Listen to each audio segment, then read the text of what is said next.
Hello everyone, and welcome back to Sly Raccoon on the Sony PlayStation 3. Oh yes, I'm one wild sheep yet again, and today we're going to be continuing onwards with the rest of the final stronghold. But first things first, it's time to play some King of the Hill. And no, not the Halo game mode. This is nothing like the Halo game mode. Murray's all fired up to make the run for the key. While on the blasting station, use the left analog stick to aim and the square button to fire. Right on. I'll keep him covered. It's another one of these. Oh, the joys. This isn't the last one of these missions we're going to see in this game either, believe it or not. But this one is significant, much more harder than the I couldn't get the word out. Than the previous one we did. So keep on your toes. Whenever you see fireworks as well, that are sort of just in the, sort of stuck in the snow, doing nothing. Boop the fireworks with your gun to set them off. What this will occur? What will happen then is a series of events will occur, allowing you to progress onwards. For example, I shot a firework there. It boomed the big bridge thingy, falling the bridge down, allowing us to progress on. So yeah, fun times. Now, how did Murray activate that platform? He didn't hit it or anything. It just sort of it automatically went and activated. Fireworks don't work like this. If they did, it'd be much more dangerous. No matter. Anyway, your biggest threat in this are just these monkey guys, and like I said, this is slightly more difficult than the previous one, but it's not that hard overall, because while the enemies you see in this particular shooting section are slightly faster than the ones in the previous one, it's still the same old sort of deal. Just aim around Murray, and whenever you see an enemy, boop him in the head. Simple as. Of course, we're pretty close to the end of this mission already. It's actually a fairly short one, if I remember. But when we do get to the end of it, it's gonna end off. Jesus, my vocabulary is failing me in this part. It's going to end off with a bit of an enemy rush. So when Murray's going to get up to the key, the alarm will raise, he's going to basically crap himself. And while he's there cowering, it's your job to boop all these guys. So come at me, bruh. Come on, Murray. I might be a pretty sly dog with all my good shooting. Yeah, because my name is Sly. But you can at least try and go for the key. I mean, at least it'll keep these guys from getting the key. Or keeping you away from the key. Keep... The amount of wordplay I just said in that series of sentences was insane. Keep them away from the key, or keep the key for yourself, or keep it safe. I'm so sorry. But anyway, Murray's level's done, and like I said, it's not the it's the final Murray protection section with the gun. But it's not the final time we are going to be seeing the gun mechanic. You'll know what I mean when we get to the next one. Anyway, time to go to the next mission. The Unseen Foe! Sounds tricky. Honestly, this level is not that hard. The reason it's called the Unseen Foe, however, is actually due to the fact this is one of the few instances in the game where the game actively wants you to use your invisibility power-up. Without your invisibility power-up, you can't really get by without getting caught. This looks like a good place to try out your new invisibility move. Hold down the circle button to drop out of sight. While invisible, nothing can see you. Not lasers, not searchlights, not guards. Oh, and if the guards already see you, then the invisibility trick won't work on them. That's kind of be assumed, Bentley, but yeah, I love the fact that the game's got very convenient platforms for you just to ride and get to the end. I don't know, it's nice and convenient, you know? Although this is one of the most straightforward levels in the game. Like, I had no trouble finding all the clues in this stage. You just, whenever you reach one of the ends of, each end of each corridor in this level, just turn the camera around and every now and then there'll be a hidden room. Well, hidden room in quotations. It's not really all that hidden. Anyway, this room by here, you're going to have to be very on the ball, because there's going to be a laser beam going to be just getting ready to punch you in the face. Whenever you see the laser beam coming around the corner, instantaneously turn invisible. So just be careful of that. Obviously, it's quite easy to deal with, because when you get caught once, you won't get caught off guard again, because you'll know it's coming. It's all she wrote, you know? And I knew it was coming, I just had a very awful timing with my button press. Anyway, I don't like these platforms by here that go off. They're a lot like the fire platforms from earlier on, you know, in the previous worlds where they ignite, and if you go on the platforms while they're ignited, you're gonna get hurt. The problem with these ones is I have a difficult time determining whether it's safe to jump on the platform or not. I don't know.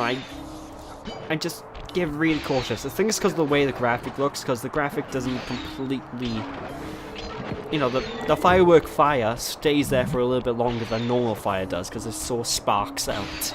And I just have a bad time in terms of deciding,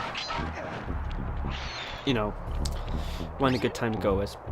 Anyway, this one by here is a bit of a puzzle, because as you can see, when you're actually moving invisible, there is no way for you to be able to make it across. So what you want to do is actually maneuver yourself so you need to go invisible and move slowly and keep at the pace of the conveyor belt. And when the guy's looking away, you run straight across. You absolutely leg it and hope to God you kill him before he kills you. If he kills you, well, obviously you die.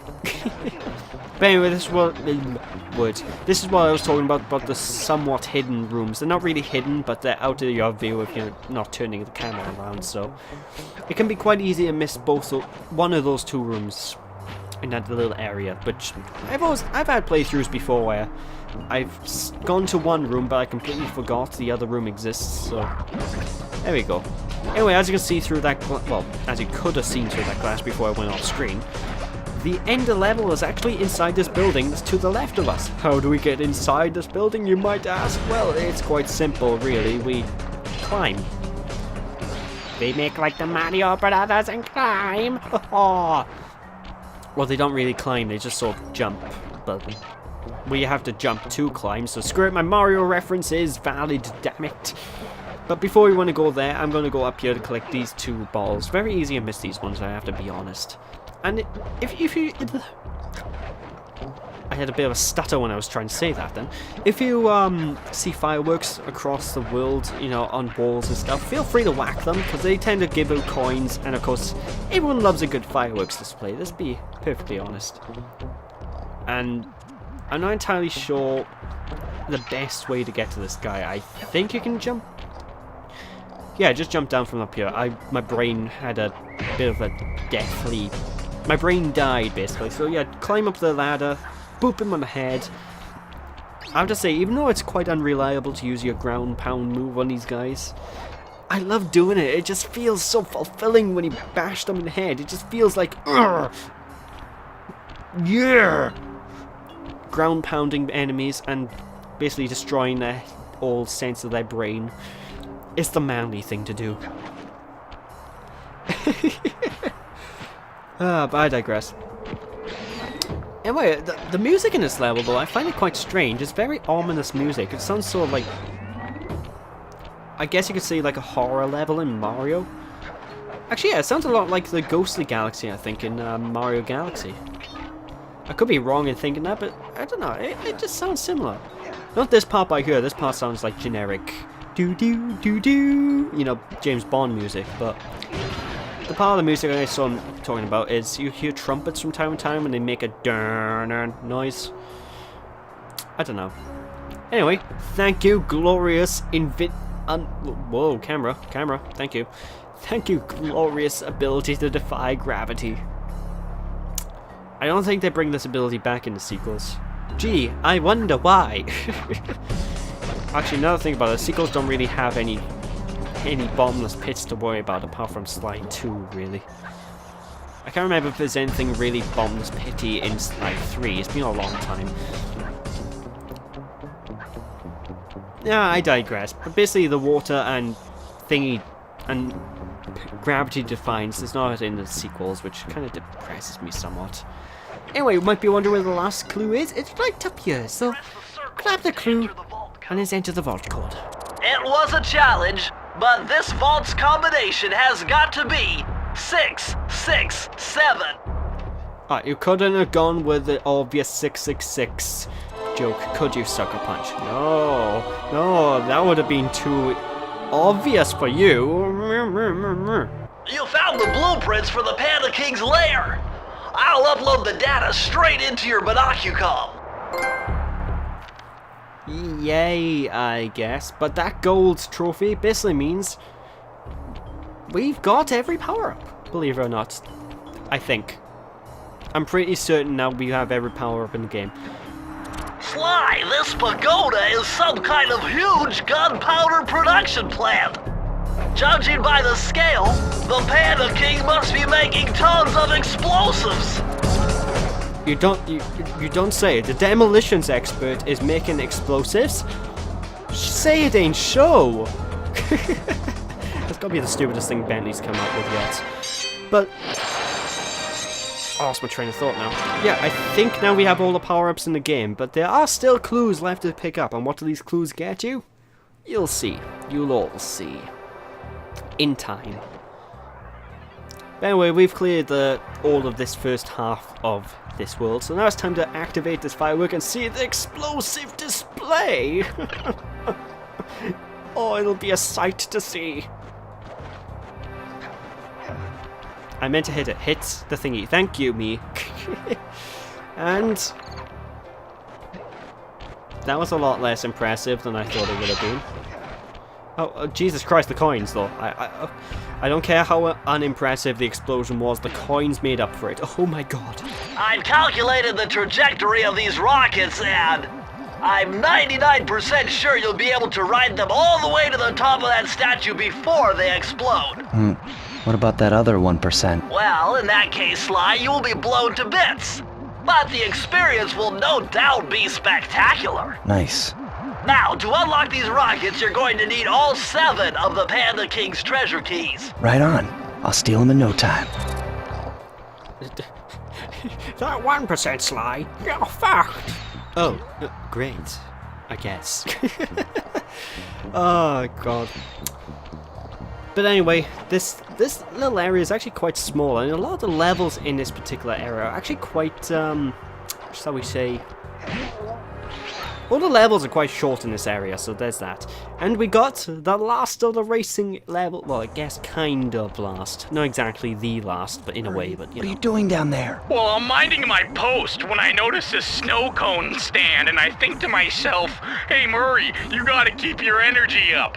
So I hurry over here, and then all of a sudden, monkeys are everywhere, bugging me to race them 3 times around this track for a key. We could use the key. Think you could take them? Come on, Sly, they're a pack of monkeys. How can I lose? All right, remember, steer with the left stick and press square to use any nitro boosts you collect. Keep clear of those icy patches. Thanks for the advice, Sly, but trust me, I got this under control. So basically, exactly the same as the previous racing level this one is. But like I said, there's a kind of race level coming up, but it's not really a race. So you'll see when we get to the final world. But this is a lot easier than the first race. It's just all these guys by here, they don't give you that big a I don't know, it's just easy to get in first place. I don't know why. I don't know if I'm alone in thinking that. Whenever you're taking a corner, same rules apply. Use the boost whenever you're slowed down to try and speed up around the corners. And that's all she wrote, is just as long as you don't monkey around, you're gonna be fine. You're gonna be fine. It's just simple monkey business, really, this. Monkey see, monkey do, right? I wonder how many monkeys puns I can make in this race. Hey, hey, we're the monkeys! Da da da da da! But anyway, as Sly said, this race in particular has icy patches. Now, whenever you see an icy patch, try to avoid it, because the icy patch will make your control slightly less control-y. Basically, you'll lose control a lot more. You just slip and slide. It doesn't affect your control too much that it's really a big menace. I don't even notice the ice patches most of the time, but you do slide a little bit more, I have noticed, while watching this footage back. While playing, I didn't notice that much. So, yeah, as long as you turn at areas where there's no ice and you don't just do this all the time, you're perfectly fine. You're well and sorted, mate. Nice driving, Murray. Now, go get that key. So yeah, needless to say, that level didn't drive me all that mad. Can it drive me all that mad? Yes, quite, rather.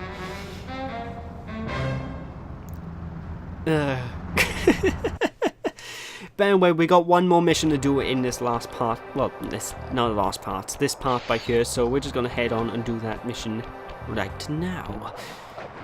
And yeah, I guess the next part will be the part where we take down the Panda King himself, which is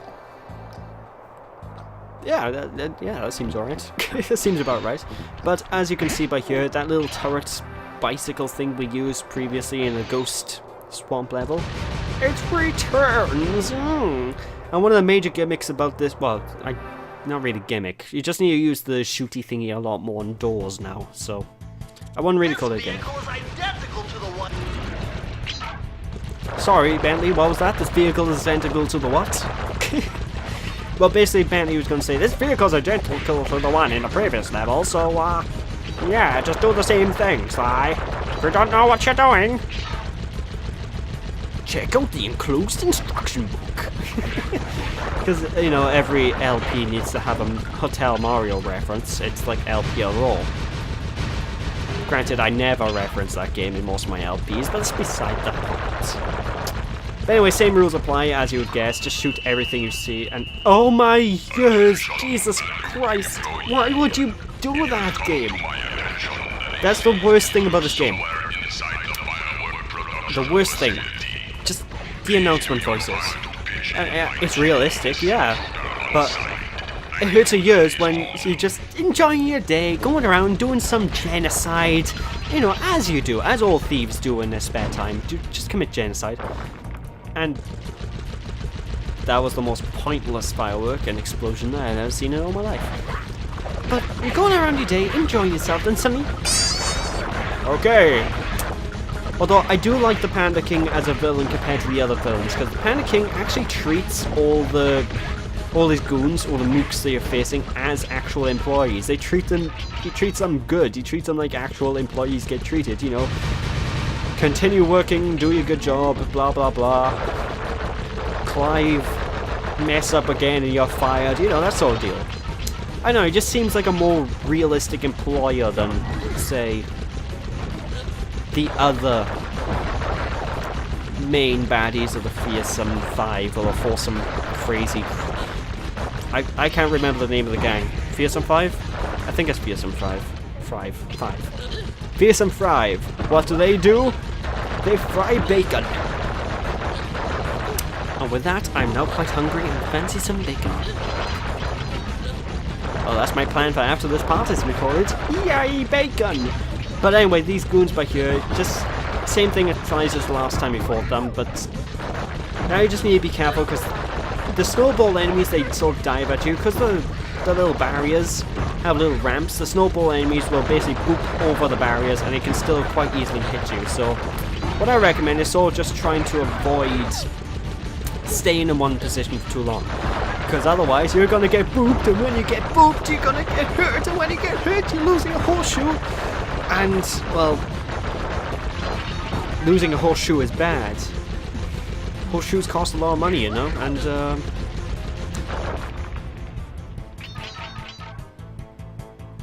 I have nothing. I was gonna go with a horse pun, but I couldn't think of anything. It's nay important. I made one! Yay!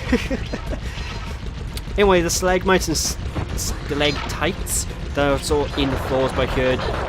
If you want money, boop them with your gun, and obviously money just poops out of everything. Just like in the previous stage, this is like an amazing level, you know, the previous shooty stage. It's an amazing level just to grind lives, because so many coins pop out, and oh, if you're a collector like me and you love games like Banjo-Kazooie, which the only reason I haven't LP'd that game yet is because of technical issues with my N64, which I'm solving soon. I just need new cables. But if you're a collector like me, just seeing all these coins and collectibles just pop out, I just sort of squee with joy.